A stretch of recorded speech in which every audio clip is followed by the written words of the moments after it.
So yesterday we learned about the standard form of a circle, and it's x minus h squared plus y minus k squared equals radius squared. And this equation is clearly not in that format. So we're going to teach you how to put it in that format, okay? See.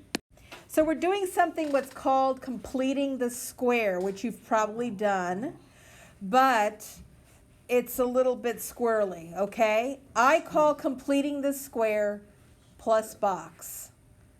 So when I say plus box, you remember what I'm talking about, okay? So what you do is you say x squared plus 2x. You put all the x's together, plus box, and then plus y squared plus 4y plus box equals 11 plus box plus box. So to get the box, we're going to find b divided by 2 and square it. The b is the guy next to the plane x and the plane y. So here's b over here and here's b over here. So what's half of 2? What's half of 2? 1 squared? 1. Okay, so we're going to put 1 in the first box.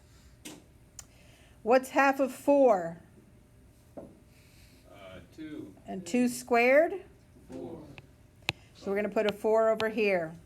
Whenever you have an equal sign, an equation, you have to keep the sides balanced in order for it to stay equal. So if I added a 1 and a 4 to one side, I have to add a 1 and a 4 to the other side. Now what completing the square is, or plus box as I like to call it, is it finds that number in the box that creates a perfect square trinomial.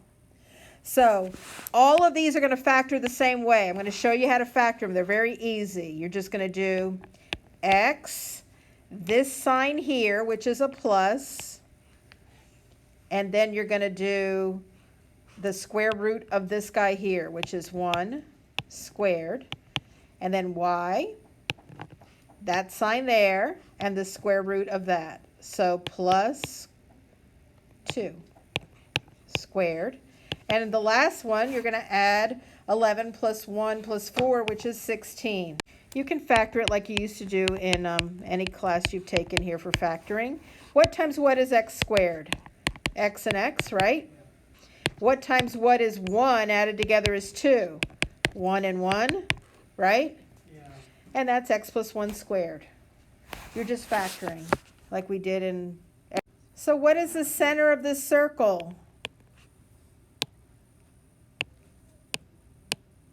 What's the center of the circle? It's 1 and 2. Uh-uh. Negative 1 and negative 2. And what's the radius of the circle? 4.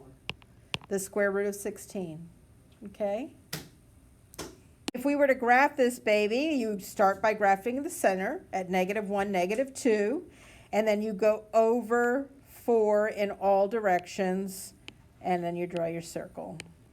Okay? Oh, I remember that. So what we're going to do is put this in order first. We're going to put all the x's together. X squared minus 6x plus box, and then plus y squared minus 12y plus box equals negative 36 plus box plus box. Just look at it and ask a question. So in order to find the plus box, you take 6 divided by 2, which is 3, and square it, which is 9. Wait, why is there? The other plus box is 12 divided by 2 squared, which is 36. So I'm going to add a 9 and a 36. And then I'm going to factor this first guy, and it's going to be x, that sign, and the square root of 9, which is 3 squared, plus y, that sign, and the square root of 36 squared equals 9. So we know that the center is 3, 6, the radius is 3, and then you draw your circle accordingly. On this one, you don't have a plane x and you don't have a plane y. On some of them, you might have a plane x but not a plane y, or a plane y and not a plane x. You only complete this square if you have an x squared and an x, or a y squared and a y, okay? That's when you put the plus box on either one of those. You understand? But here you don't have a plane x and a plane y, so you just divide everything by 3. and you have x squared plus y squared equals 4. And your center is going to be 0, 0. Because what's added to the x before it's squared? Nothing. What's added to the y before it's squared? Nothing. And your radius is 2. So this is pretty easy. You just go over 2, up 2, left 2, down 2, and there's your circle.